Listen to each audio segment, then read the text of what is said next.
Let's talk about all things happening in the world of sports. From the latest Saints moves to all that happens in college football, along with in-depth interviews and much more. It's time for Sports Chat with George Faust. Welcome into another edition of Sports Chat. I'm George Faust. We appreciate you spending some time with us. And this week we have a real treat. We've got a double guest, if you will, but not really, sort of, but not really. Paul Derousselle, he's an NFL agent. He's joining us. Paul, thanks so much for spending some time with us today. Man, it's a pleasure to be here, man. Absolutely. And you guys might recognize Andrew DeBella. He's one of our KLFY sports guys, and he's hanging out with us as well. Andrew, welcome in. Thanks for letting me be on today, George. Happy to be here. Absolutely, man. Anybody who likes to talk sports, I'm a fan of. So always a pleasure to have you guys, and we'll talk about a lot of things as we go through this. But one of the big things, Paul, you have a book coming out. Tell me a little bit about the book, what it's called. I'm going to pick it up here, and we'll show people the cover and the name of the book here. It's Faith, Failure, Football.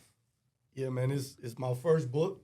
I'm super excited about it. And I tell people I don't view it as a how-to book. This isn't a book where I come on and I'm just, this is how I negotiated my first deal. I did A, B. It's not a how-to book. Okay. All right? Yeah. It's a how-through book. Oh, cool. You like that? I do. It's more so like how through adversity, through resilience, through perseverance, through overcoming yourself and getting out of your own way, you ultimately survive the things that were, kind of designed to kill you, and you rise like the phoenix. Yeah, absolutely. So your position, I mean, you represent a couple of guys from this Acadiana area. Tell us a little bit about being an NFL agent. Who do you represent, and how do you get into becoming an NFL agent? Well, first off, I want to say that in no particular order. All my clients are my favorites. I understand. Like, you don't have a favorite. I watch Jerry Maguire. I get it. You don't have a favorite kid. Right. But there's certain aspects of that one kid that you know all your kids. You know which one is going to call you at 6:30 in the morning, and you know which ones you got to call at 6:30 in the morning. Yeah. Things like that. But I've had an opportunity to represent specifically. We're on a KLFY.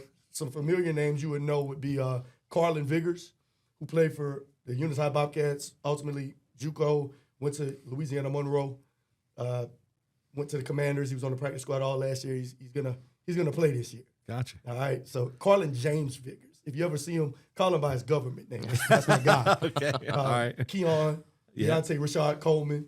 That's my guy too. You may know him. Opelousas plays for the Bills. Yeah, it covered him in high school. Yeah. Brylan Keith Green, who just had a birthday on May 6th. So y'all tell Brylan happy birthday. Happy He's birthday. actually in Minnesota right now, Yeah. getting ready for rookie minicamp. Gotcha. So, but I've been blessed to represent a lot of guys, man. The client list goes from guys that are in the UFL who are making plays to undrafted guys to first-round picks to second-round picks. So one of the things about, being an agent for me is I pride myself on being able to represent guys from all walks of life. Like 7th-round pick, come on.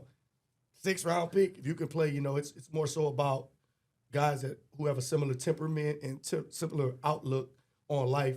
And we can go, let's collaborate, let's go make things happen. Yeah, Andrew, you kind of turned me on to Paul here. Tell me a little bit about your relationship with him and why you thought it'd be a good idea to have Paul on. Yeah, man. So I met him at Keon's youth camp. I think that was about maybe a month or two ago. And I was over there. I was just covering it, and he just came up out of the blue and just started talking to me, introduced himself, real personable. And I think we kind of just hit it off immediately. I mean, you were telling me about Keon. You were telling me about him last year, telling me about, his promises that he's making for this next season, and just talking about everything. And I mean, the second I was talking to you, you said you had a book coming out. I was like, man, I got to get you in the studio. Yeah, bro. We got to get something going. You're a Eunice native. Yep. I mean, we have to. From here, you got to represent your local guys. Bro, and I was really surprised and happy because, see, I showed up to Keon's camp. I had this bright yellow jumpsuit on, so the kids are calling me the Banana Man. Like, I like the outfit. The crazy part, it's a Nike. Shout out to Nike. I understand. It's like a Nike tech, Very good. but it was like windsuit material. I got you. So I met him, and we just got to talking. And man, I love those camps. I love being around ball, but I don't care what it is. They can have a camp right now in the rain. I keep cleats in the trunk. I might not run no routes because my meniscus gets to meniscus scheme. I understand. But nah, man, we met and it was a no-brainer to come, man. Sure enough. And so as you kind of what was your path to becoming an agent? Did you have to law school? What was the or I mean, is that a long time ago? I actually thought about that. I think at Southern Miss they have a program that they kind of train you to be agents. I'm not sure if it's still around or if it's still a thing. But what was your path to get to becoming an NFL agent? The beautiful thing about like most agents' path is like a snowflake. No, they're all different. Huh? Yeah. For me, I interned at Nike while I was heading to my senior year in college. Nice. Yeah. And I saw the side of the business where it's like, okay, I'm learning how to be a professional. I'm learning how brands think. Because this was when like Nike was starting to think about getting into compression. Mm-hmm. And the Oregon office, there was a Dallas office. So that's where the spark, like, okay, everybody watches Jerry Maguire and think, oh, it'll be cool to be an agent. Yeah. But then you start to see how demographics work, how marketing works. So I'm learning the marketing side of things, learning how to be a professional, listening to different things. So I said, okay, do I take the job, go work with Nike after school, or do I go to law school? And for me, I just wanted to stack credentials. I wanted to make myself as, marketable as possible. And I feel like a law degree would do that. So I went to Southern University Law Center. Nice. Shout out to the Seriousness of Purpose, 1947. Shout out to my school. But I made that decision, went to law school, and, in order to be an agent, you have to have either a master's degree or a JD or what they call 7 years of sufficient negotiation experience. Okay. So my first 5 years, I worked at a big law firm.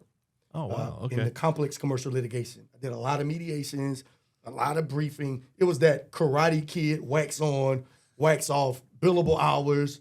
I learned how to work hard, be a professional, but I also learned that I didn't want to do this. So being a lawyer wasn't what you wanted. And it's cool. That's not. I enjoyed it, yeah, but man, everything is a process. The firm I was at represented the NFLPA in that first lockout. So while I'm supposed to be doing one thing, I'm on the system looking at everything in the collective bargaining agreement. I'm like, I was enthralled. Gotcha. I couldn't keep my eyes off of it. I'm like, Article 46, injury settlement. I'm like a real nerd. I know you can't tell I'm a nerd. No. Look, I'm a nerd when it comes to ball. That's cool. So I get in there, bro. And this is the crazy thing about working there, though.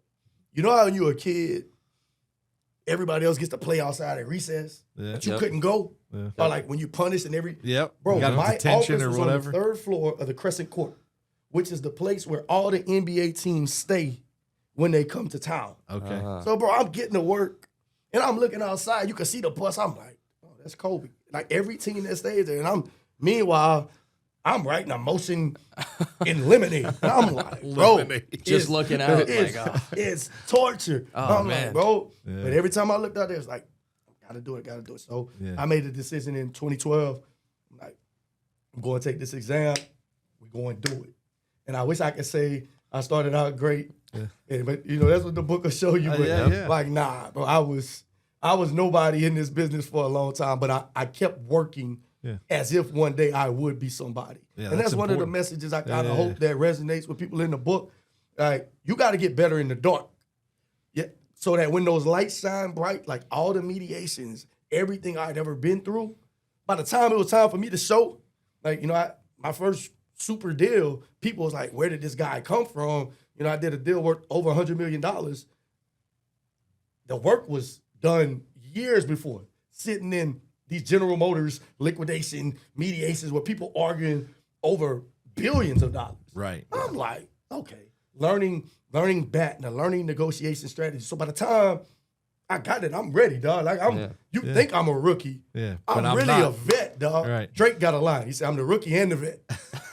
In case you want to use that. That's a good one. I don't want to have to pay copyright though. I really think your next picture, when you go somewhere, like when you like, I'm the rookie and the vet, and do your hands like this. But that's not a gang sign. No, I understand. It's really just a piece. I got you. I got you. Let me be your ghost caption writer. I am an author now. Yeah, I know. I see that right here. Here it is. The crazy was, like, once you write a book, bro, you want it, everything becomes like even the text I send my dad. You're like, oh, I was can that be a you book? heard this word buoyed? It's like buoyed. Okay. I was like Buoyed. buoyed, but I was like, bro, how do I know that word? Like writing a book, you just start using words for no reason. Yeah. Like ambidextrous, meticulous. That's a good one. Like I'm just a wordsmith right now at this point. You're a thesaurus. Yeah. Rogette's is the thesaurus of choice. By the way, Rogette's. All right. So as you kind of you get through law school, you start working. What year was that? Because you said you looked out and it was that in New Orleans? No, Or this was in Dallas. In Dallas. So Yeah. so you're working alongside, I guess, the NBA offices or NBA. that's what the hotel, the Crescent Court, is like this. That's big, right. the Okay, Crescent so Court the is NBA across guys. street. They stayed at the hotel. Gotcha. And my book ain't a tell-all book, but I done seen some things looking outside that window. The nights I get the day. But hey, this is a safe space. Yeah, right. Exactly. So you had the opportunity to see all these NBA guys, and that's pretty cool because I've had the chance to cover a lot of things in my career. I've covered 4 Super Bowls. I've done NBA playoffs. It was the Hornets back then. It was Chris Paul. It was David West. Those guys. What a great team. What a great team. team. Oh, Man. what the one that lost to the Spurs? Yep. Oh, it was the Spurs. I thought they lost to the Lakers. Man. No. They lost. Well, one year they lost to the Spurs. I don't know Was which that the league. MVP Chris Paul year? It might have been. They all run. Dude, That went I'm together old at now. one point. Yeah. That was 08 though when Chris Paul won the MVP. I think. Yeah. Well, whatever year it was, they lost. I remember it's the Spurs because we wanted to interview Peja Stojakovic after the game, and we're in the locker room, and Peja is like he goes, I'll be right back, and he runs, goes takes a shower, no big deal, and he comes back, and he literally was like we were all talking to. Was it David West maybe? And so we're all interviewing David West, and Peja has the locker right next to the exit of the locker room. Yeah. And he looks. I look over to the left, and I tapped my photographer, and I said, "Let's go." And I walked over. I said, "Peja, real quick." He turned. He was this close to being gone. He was about to be right out the door. but I grabbed him, and then after I asked him a first question because I mean he's a stud, man. He could shoot. Have you seen his lights son? out. And he was good. Yeah, His son is like an athletic pace, Like, That's dangerous. his son, Yes. I'm talking about his son got bounced. Yes. Really? Oh Yes. yeah. Yes. Yeah. I have seen it because actually my son pointed it out to me. Oh, that's Page's son. I was No, like, I'm talking like he been in America a long time. Yeah. Like I think the advanced training and sure. these guys are like 10 years old doing Euro steps and like they're so skilled. Yeah, but it just when you said you saw Kobe getting off to going to the hotel or whatever, I was like, man, that reminds me of when we were able to cover the NBA. I'm not gonna lie to you though. I can tell you this because this is a safe space. One day I was working and I looked out the window and I saw the ATM is inside. I saw Kobe coming. Man, I made it down there. I ran Lightning about speed. a 4.3. I get out there. I met him, bro. I was so happy. Yeah.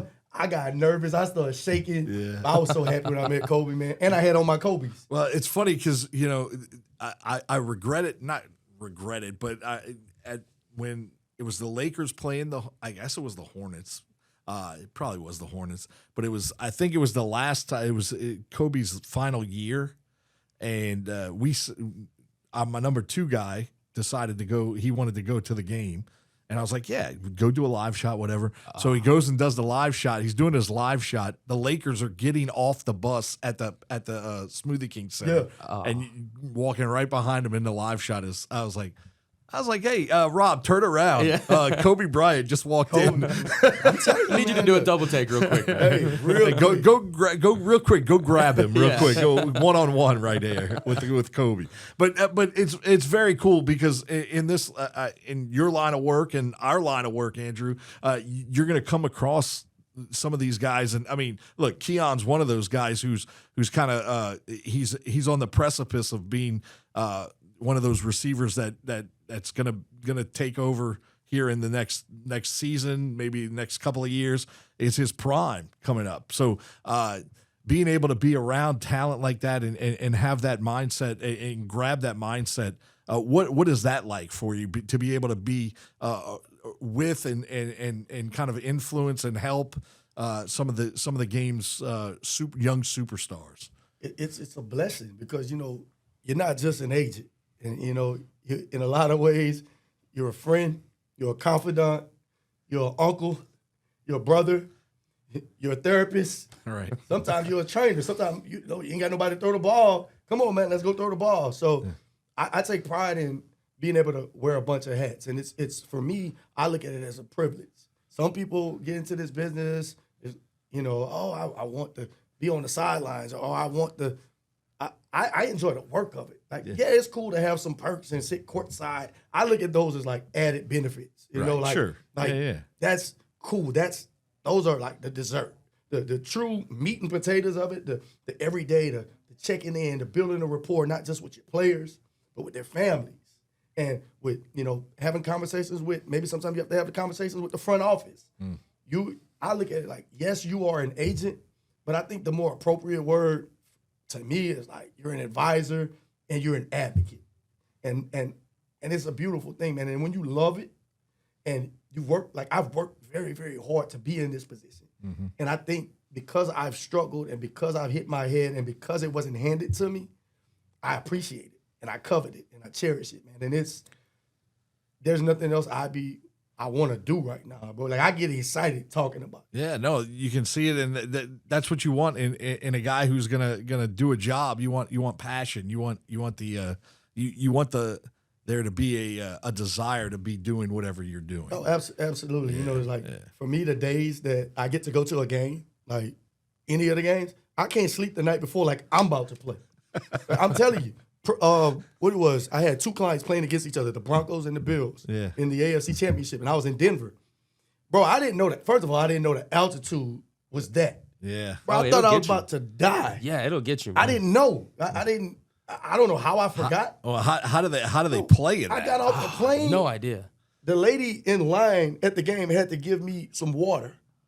I said, they just all knew what to do. Yeah. Man, that altitude whipped me, bro. Wow, that's interesting. Yeah, altitude sickness is no joke, especially coming from down here. Yeah, it'll get you every time. Yeah, we traveled to Vegas, and Vegas is not as obviously as high as Colorado, but I remember doing that, and man, we got off in Vegas, and I was like, wow, this is different. and I mean, it's not because New Orleans below sea level, exactly. So you're not used to dealing with that altitude. No, it was. The atmosphere is crazy. And then you mentioned, one more thing. Yeah, no, go ahead. It's really cool. I don't know if you played Madden growing up. Yeah, of course. To, go to the games. Some people want to travel the world and, I want to visit this country. And, women oh, come on, let's go. To me, I like to get to, New England. There's a whole strip mall in the middle, right by the stadium. And I'm just walking around like a tourist, bro, like a little kid. He's like, oh, my God, it's Gillette Stadium. Yeah. Or, oh, my God, it's Invesco Field. Or the Steelers Stadium. I've pretty much seen every NFL stadium at this point. Nice. And I just enjoy looking at the architecture. Yeah. Looking at the... You know what? I'll save this for after the break. There's a stadium that I've been to, and I'm sure you've been there probably as well, but...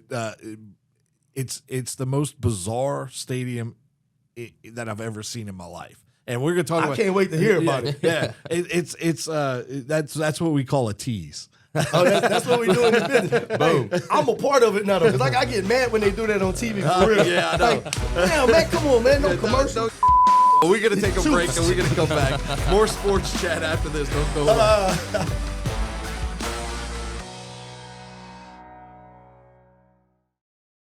Sports Chat with George Faust. Welcome back into Sports Chat. Paul Derousselle is our guest. He's an NFL agent. He's got a book. His book's called Faith, Failure, and Football. This is what it is right here. And if you could see this, you wanted to tell me a little story about this picture here. You see the cover, right? I do. Okay, so I like, first of all, alliteration. Shout out to my English teacher. That's why I was going for faith, failure, football, which is alliteration. That's when a consonant, I just make sure the reader knows. Okay. If it was vowels, it would be called assonance. Okay. I just got to let y'all know sometimes. A little bit of English knowledge. As an author, you're telling me something I didn't know. As an author, it's incumbent on me.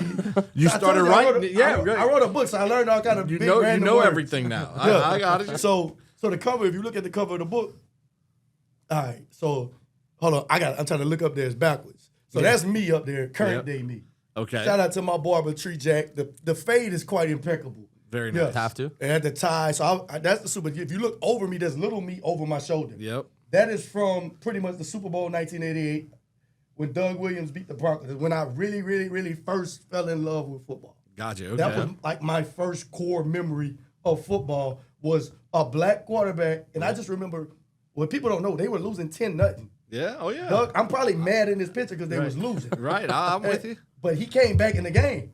Yeah. Because Jay Schrader went in the game. Doug came back. They won the game 42-10. Yep. So that was like, so I wanted to capture that moment. And then in the background, there's my church. Okay. At the time, Greater True Light Baptist Church. I start off the book telling a story of sea green chairs and like, I have core memories of church. Brute cologne, white diamonds, perfume, sitting in the back row, me, my mama, and my sister, and my dad. But I used to sit in the choir.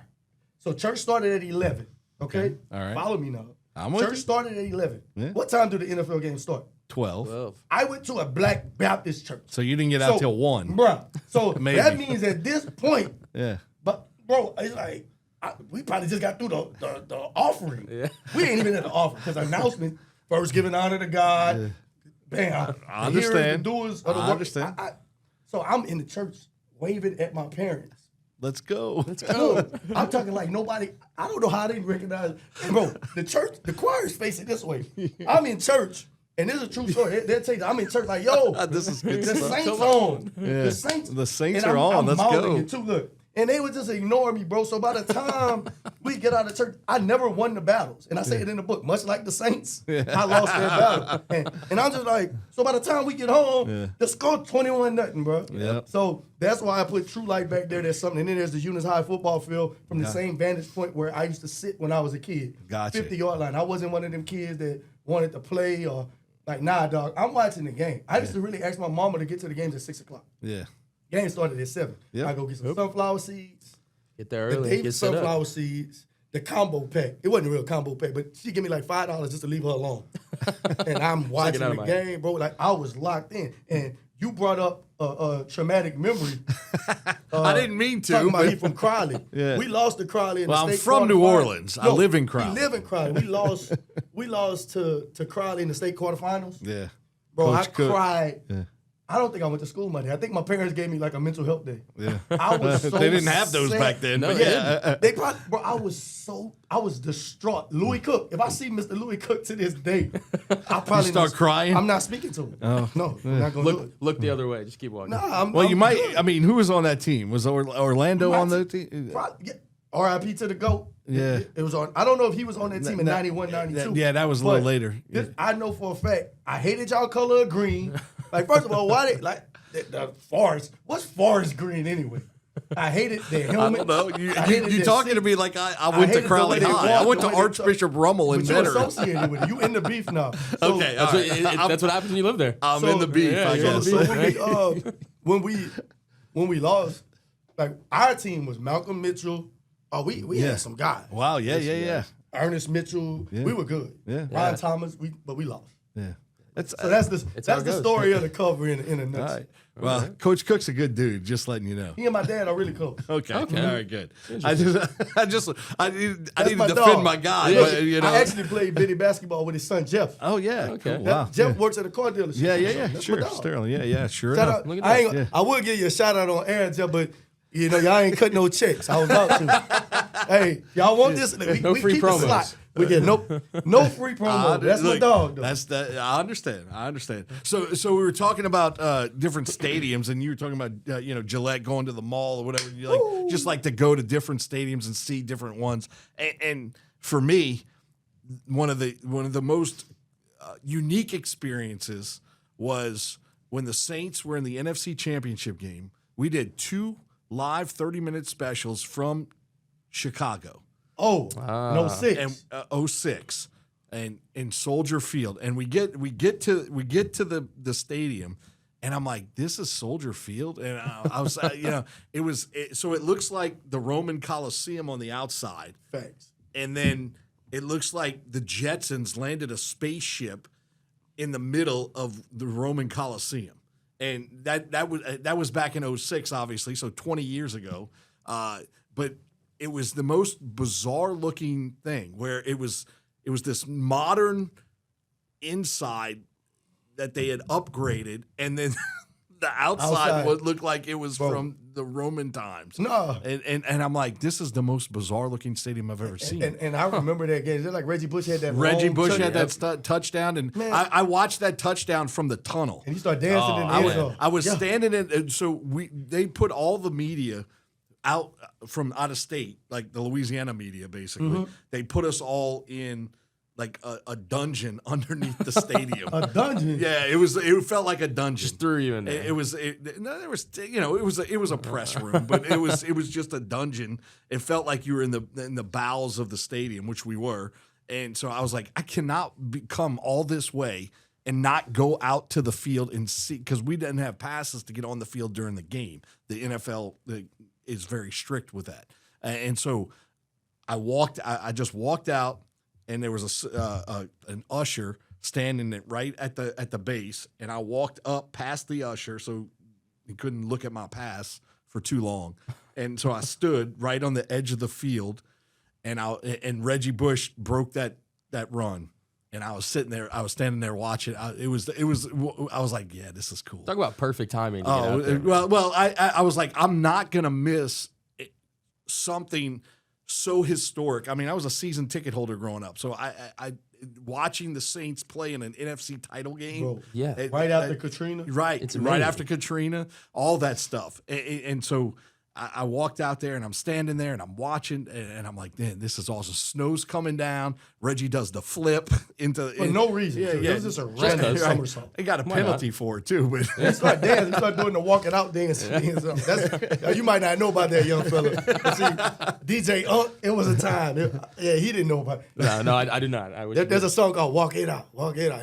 Reggie Bush started boogieing in the end zone. yeah, but Reggie Bush, I mean, that was phenomenal. Just that whole season was magical, just because nobody expected the Saints to do anything. When bro blocked that punt, Yeah, the first game back, yeah. No, that was, I had goosebumps. Steve I was Gleason. my first year of law school. Yeah. Steve Gleason. Yep. And it's crazy because that game was such a. I mean, that's to this day for many Saints fans. That's the one game, And I wasn't there. I was here at KLFY, and our number 2 guy was down there, and he was interviewing all these guys, Marshall Faulk and Chris Berman and all these guys that were down there for Mike Tirico. He interviewed everybody, and we had so much content when he kept sending it back. I'm like, dude, I don't have anywhere to run this. Like you've got me interviews, like 7-8 interviews with people, but we only got 3 minutes. And what hurt so bad about that, I felt like the Saints matched up better with the Colts than the Bears did. Yeah. Like that Super Bowl was a snooze. Oh, it was. Yeah. Oh And the only thing that was good for the Bears in that Super Bowl was the Devin Hester return the opening and kick. it's like every time the Saints, like for example, when the Saints lost to the Rams that year, that Super Bowl was a snooze fest. Yeah. The Patriots and the Rams. In 2018 with 10 to 3 or the something. Nola no call. Oh, Yeah, bro, oh. I was at that game. I was on the sidelines, Bro, I was it was- standing on the sideline. Why I watched. Don't get me started. That to me that hurt. It's a painful thing. because I'm standing right there. I'm like I am literally in the tunnel watching the play, and I'm like, well, throw the flag, Bro. Throw the flag, Bro. Throw the flag, and then I see Sean Payton running down the line. I'm like, surely Sean Payton's going to be able to tell the guy, hey, Of course. yeah, the flag's got to be coming out, right? And no shot. It wasn't even Nothing. close. Dude, It was like that's bro per- didn't look for the ball. And if you watch the DB, he Yeah. thought it was a penalty because He was, did. Yeah. He was like, Yeah, like, oh, you're right, man. you're right. And yeah, no, Who didn't think it was a that's penalty? The refs. That's it. right. Well, I think he just froze. I don't know why you don't even, because if you look, one guy even reaches into his side, and then he puts his hand that was away. hurtful. That was because that was their second Super Bowl right there. Yeah. They're probably the 100%. Saints' best team, as we kind of just veer off a little bit, but it's all right. Probably the Saints' best team was the 2011 team, the one that went to San Francisco. And when they put up like 38 and lost or something And crazy. Pierre Thomas gets knocked out on the first drive. Yeah. And Pierre Thomas, if he doesn't get knocked out, I don't think that team, and then that team that lost to the Vikings. Like, Yeah. The Minneapolis Miracle. That for sure was a window. And honestly, that team that lost to Seattle randomly. Oh yeah. The beast mode run. They probably could have done something too that year. Yeah. I think you're right. It's hurtful because all those like Minnesota Miracle beast mode run, Nola no call. There's like these massive plays. The Vernon Davis play in San Francisco. That was that. Yeah, There's so many. Yeah, They just keep stacking up. It feels like this feels more like a therapy session. We need a couch. Dude said a therapy session. We got one. Your therapist like, so when you were 7, Bobby Abraham let me down. Yeah. I just like, who was Bobby Dalton Hilliard only rush for Eric Martin, Floyd. Look at you and I are on the same page. We go back there like he don't know. Get on Wikipedia. You just are. I'm just a little young, man. Yeah, I know. I got you. That's okay. We still like. I remember some of them. I remember the no call very vividly. Yeah, I know you do. How old were you when that happened? What year? 2018. 2018. Yeah. 17. Oh yeah, 17. Yeah, then you so I going still through like remember the adolescence. You probably were mad in the room. Mom, leave me alone. But I was talking about how the greatest games, the return back to the Dome. That's one for a lot of the Saints fans.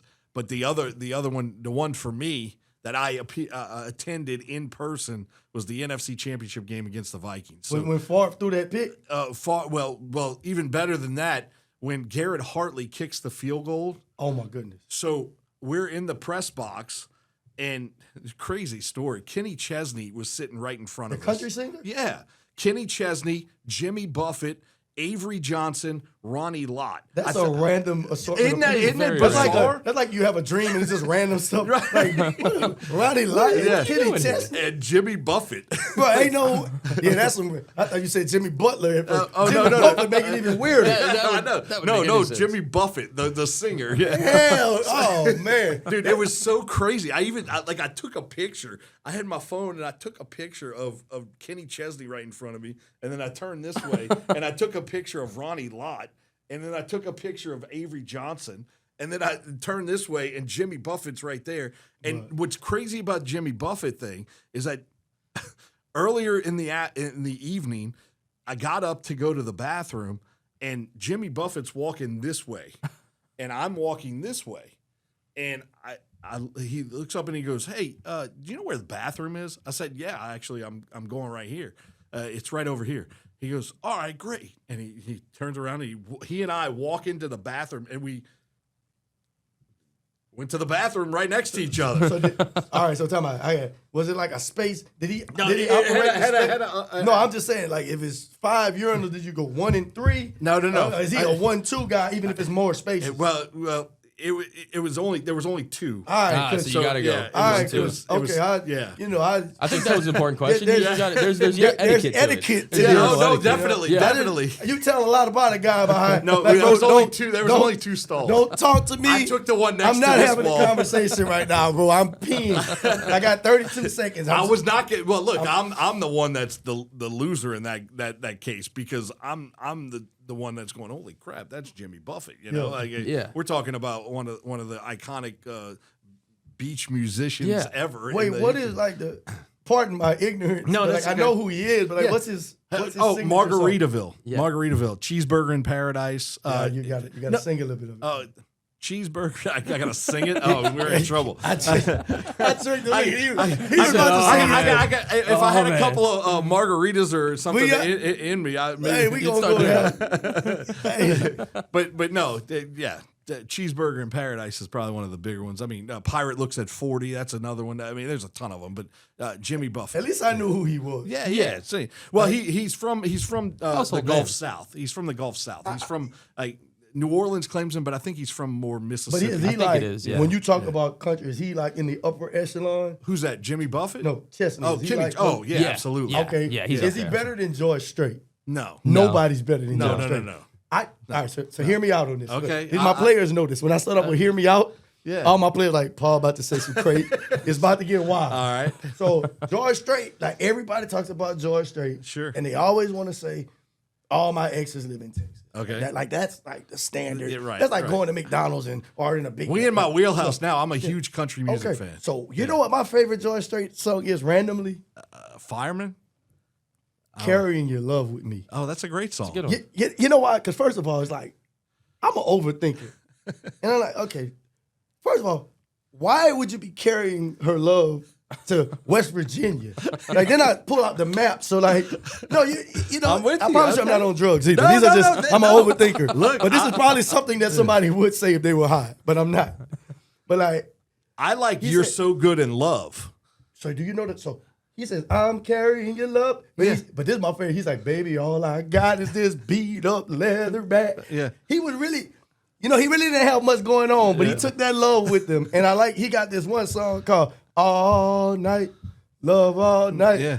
Practice makes perfect. Gonna get it right. Yeah. Music is universal, bro. Yeah, no.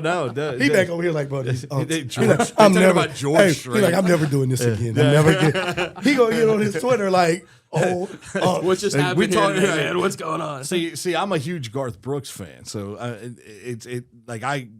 I've seen Garth Brooks 8 times. Once in Vegas, went to his residency at the Wynn. Yeah. My wife took me there for my birthday one year, so I'm a huge Garth Brooks fan. Garth Brooks loves George Strait. I mean, that's his idol, but he's kind of surpassed him a little bit, but in the '90s did anyway.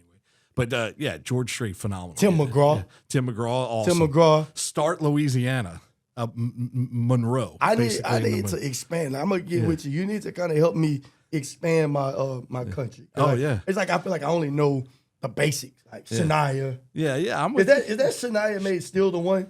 Yeah. That's one of my. Yeah. If I were to get married, banger. if Yeah. I were to get married, it would be in my top Still the 7 one. Yeah. I got choices, right under International Players Anthem. Maybe that's okay. I got a quick question. I know this is random. John is going back and forth. For the NFL draft. This is for both of y'all. Okay. If you had a walk-up song and you got drafted, because the guys now, they walk out to a song. Yeah. Okay. What would your walkout song be? Andrew, you go first on that. Man, well, I definitely do some kind of rock and roll. Okay. I can tell you that for sure. Man, it might have to go Metallica on that. Metallica. I'm trying to think what song, but something by Metallica, just walking out, because I'm just Like that it's like kinda bad. guy. You walk out, you grab the hat. Like, Yeah, like I'm Yeah. walking past and I'm grabbing the hat. I'm not looking in the mirror. I'm putting that. Oh, thing you like on. Ruben Bain? Yeah, I'm like Ruben Bain. I'm walking. I'm putting it on, and I'm ready to get to work. Okay. That's probably how I'd walk out. so imagine Metallica? with some seriousness to Metallica. Like I'm ready to mess up that football field. I can see you. that's how I do it. I feel you. What about you? Do I go with something that I like, that's something meaningful to me, or am I trying to geek up the crowd? Oh, so you thinking of like if I'm in Pittsburgh, I might go to an artist associated with that demographic. Right. Or if I'm trying to, All right. if it's trying to be. Let me couch the song. Draft is in New Orleans. Oh, okay. All right. You the number 13 pick Oh, to the if I'm going to the Saints, that's you- easy. Chopper style? Yeah. Give it to me. Man. Yes. Hey. If I'm in New Orleans, I'm going Bro, Fireman by bro, Lil Wayne. So what they don't know is Chopper Style, because I'm a member of Alpha Phi Alpha Fraternity Incorporated. All right. Chopper Style has randomly become our theme song. Okay. So if you ever see, as soon as you hear it's like a dog, if y'all play it right now, like, y'all gonna have to get on 30 seconds. Get out the woodwork. I gotta get it in. All right. So Well, Chopper look, Style. What about you? Any? Man, you know what? I think I'd come out to like some R&B. Okay. Like, That'd be good. Because I want to be a little different. Like I might come out to Alicia Keys. You don't know my name. That'll work. You know, Come out singing, maybe with a tear coming down. Yeah, I'm an R&B guy. Maybe some Jodeci. Okay. No R. Kelly though. Yeah. Yeah, no. I can't get. right, I can't get canceled before I start. I understand. Look, we're going to take a break. We well past due. We're going to take a break. We'll come back. We'll talk some more with Paul Derousselle. He's an NFL agent. He's representing a plethora of guys. Most notably, from our standpoint, Keon Coleman, Brylan Green. Those guys, all part of his world. So we'll be back on SportsChat.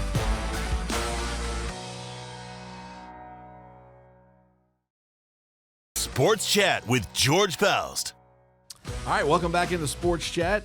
Andrew DeBella, he's our sports guy, one of the sports guys here at KLFY, and Paul Derousselle, he's an NFL agent, joined us on the show. And Paul, you were talking about your book here. We we had talked about the cover.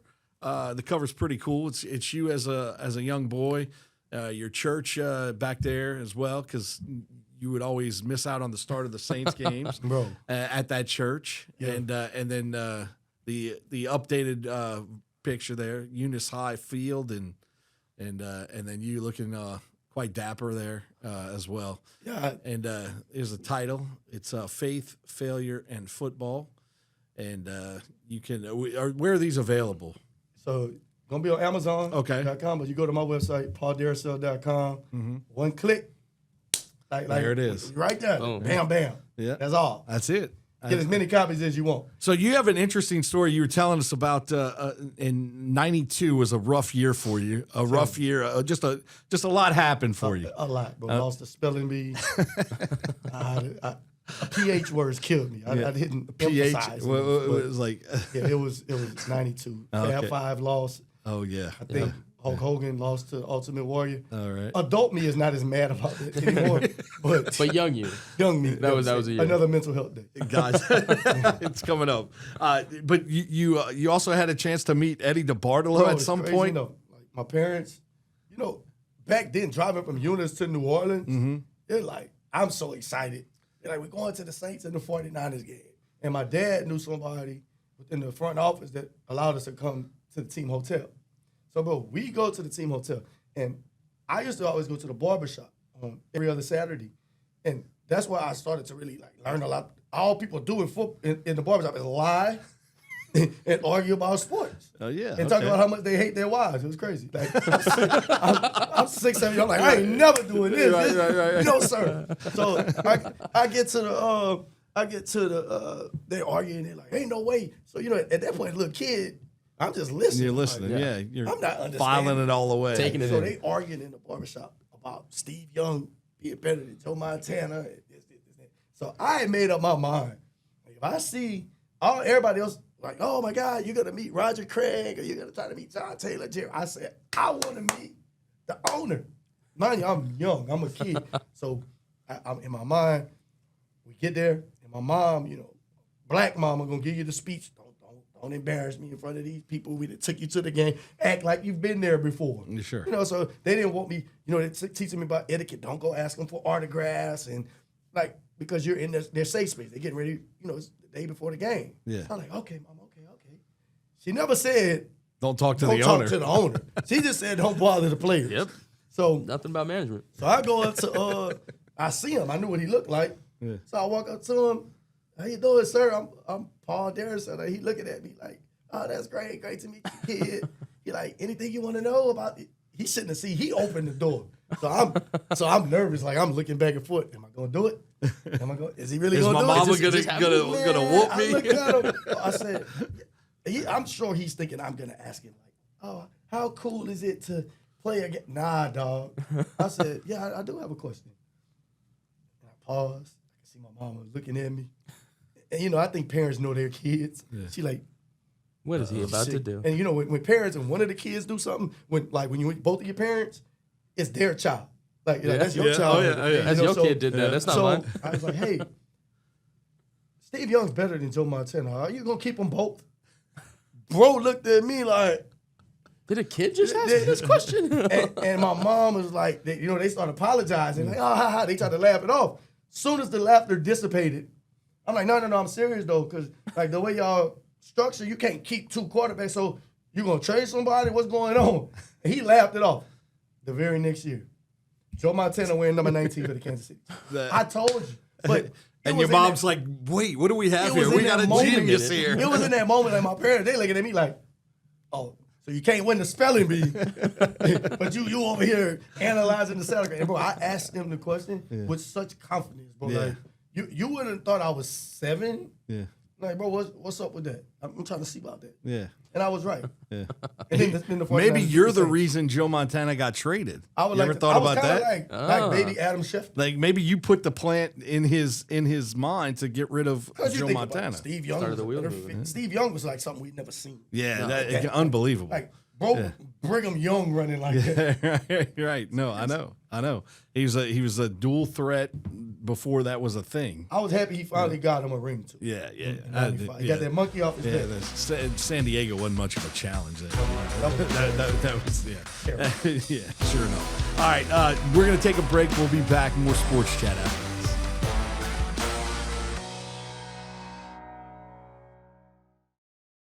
Sports Chat with George Faust.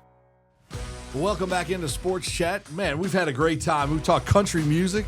We've talked R&B, walk-up songs. If you were a baseball player, what would your walk-up song be? Man, that's a good question. I think it'd probably be Hardball, off of the Hardball soundtrack. Okay. Try one, Yeah. caught you by surprise. That's a good one. I would think something like Yeah. So I'm around a lot of baseball. I coach my older son, and I'm coaching my younger son now, and we're 13, playing in 13s, and so you hear a lot of some of these teams they constantly have the walk-up songs. They do a lot of religious, like hallelujah songs, like a lot of those, and then there's like the Barbie song is. I'm like, what is up with that? I was at a Eunice High softball game. Okay. Little white girl, 4'9", lives in the suburbs. Mm-hmm. Right, just the sweetest, most polite little kid. Comes out to Boosie. Boosie. I'm like, yo, hey, and I'm talking about some hard Boosie. I'm Boosie bad. I'll punish it. And I'm like, Sarah Beth? Dude, those are the ones that really get down. Yeah, you like when she gets older. She, you know she's gonna they dance. say don't judge a book by its cover. Yeah. But Right. some of those kids at that song do not, and some of their parents just look mortified. Right. When they come up, like your kid walk up, they all like NBA young boy. What? They told mom it was going to be country they're walking out to. Bro, there's a mom part did of, not know. No, and then I'm thinking you have to edit the part of the song. Yeah. There's one song by Or get Boosie called Crazy. Yeah. Yep. And she specifically edited to the part of the song where they pistol whip somebody for 40 minutes straight. Oh my goodness. And it get my mind like, how do you pistol whip? First of all, I'm like, that's a long time. He must be in great shape. Like, so just think about it. You pistol whip somebody, no brakes, no water, 40 minutes straight, pistol whipping somebody. And the little girl just walking up to bat. But my thing is this. Another day, you know. I think like, you know how like, they say you have to, like your number, like you have to be good to wear a certain number. Yeah. Mm-hmm. If I was a coach, if you were in a batting slump, your at-bat song you would have to earn the right to have an at-bat. That's if a you great were doing point. bad, That's a great point. Yeah, You're going to walk up in silence you know, until bro, you get something you going. coming up to Milli Vanilli because you are a one-hit wonder. Hey, blame it on the rain, baby. Blame it on Hey, the rain. and you're a one-hit wonder. Like we need to implement this, bro. I think in baseball, at-bat used to be put on a probation. If you don't bat at a certain level, like this is like tiers. You haven't gotten a base hit in 50 at bats. No, you have to come out to some bullshit, to some BS. Like this is the tier, hey buddy, you come out to. I don't want to say an artist, and I don't want to. But like the Barbie song. Like I don't understand that. These kids are walking out to the Barbie. That was song. a guy coming out to the Barbie song. Yeah, a guy walking out to it. Yeah. This new generation, man, it's something else. Look, hey, to each his own. To each his own. If he maybe the Barbie song is like maybe he's saying. It's a hype homage to his girl or something. It could be. It could be. When you put it like that. Yeah. But these guys are 13. How many of them have girlfriends? Nowadays with this 13, my little brother's 13. He came home the other day and said, "I got 4 girls I'm texting." I was like, "What?" That's good. I was like, "All right, dude." That shows that he's pretty good at time management. I think leadership traits. And he's got all A's. He's doing it all. He's dominating both on and off the field. Generational talent. He really is, man. He really is. All right. Well, Paul's right here for the agent. We ready for him. You sign soccer players, man? Look, man, soccer, rugby, whatever works, right? I want my first archery client. I'm not putting myself in a box, bro. Look, we like the EEOC, equal opportunity employers here. Yeah. All right. Here's the book. It's called Faith, Failure, and Football. Well, not and, just Faith, Failure, Football. Paul Derousselle, and you can pick it up Amazon. It'll be on Amazon. And you come on my site, any of my social medias at the Agent Paul. We're gonna be really promoting this book, man. It's a special project. When you write a book, everybody gonna say the book is good, but I've had trusted people read the book who are hypercritical.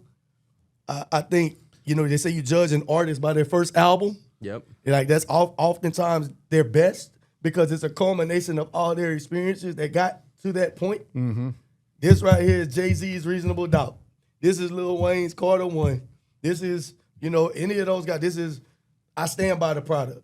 Like, I stand by it. It's a great book for adults, young adults, middle schoolers, because it's the themes of adversity, the things of getting back up, the ups, the downs, the ebbs, the flows. And I think it's a unique project in that some people write memoirs when they're done. Like, I'm right in the middle of it. Mm-hmm. And I'm sharing what draft day 2024 looked like when you have a kid that's supposed to go first round and then they end up going the first pick of the next day. Like, did you sleep that night? What went through your mind when you negotiated your first deal? Losing clients. When a team says something crazy in the media, how do you respond? So there's so many elements to this book. It's not necessarily just a book about an agent. Yeah. It's a book about a man that gave up alcohol and overcame and got out of his own way. And I think it's a message that'll resonate with everybody. For people who aren't where they want to get in their career just yet. For the young law student trying to find his way. It's for the person finding their way with God in Christ. It's a lot going on, but it's coherent, it's cohesive, it's concise, it's 8 chapters. And what I did that you might like is at the end of each chapter, I put what's called a 2-minute drill. So it's a high-level summary of each chapter to where if you're busy or you got stuff going on, it's a high level, and I end each chapter with an applicable Bible verse. So it's very user-friendly, clean read. Gotcha. Well, Paul Derousselle, he's the man we're talking with today, and we appreciate your time. Andrew, always a pleasure. Good to see you, and thanks for coming in and being a part of this as well. Once again, tell them where they can find the book. For all my older people, all right, PaulDerousselle.com. You click on it. You go to the link right there. It'll say purchase book. It'll take you directly to Amazon.com. Or you can just go to Amazon and type in Faith Failure Football, and the book will come out. Be out May 11th. Might come out a little early. I don't know if I'm going to hold the book till May 11th, bro. The moment they say it's live, I'm like, because May 11th is also my birthday. Okay. Oh, yeah, all right. There you go. So it's a gift to myself and the world, man. All right. Good stuff. Yeah. Paul, thanks so much for coming in. Thank you for having me. Yep. Absolutely. All right. That's going to do it for this edition of Sports Chat. We'll see you next time. Have a great day.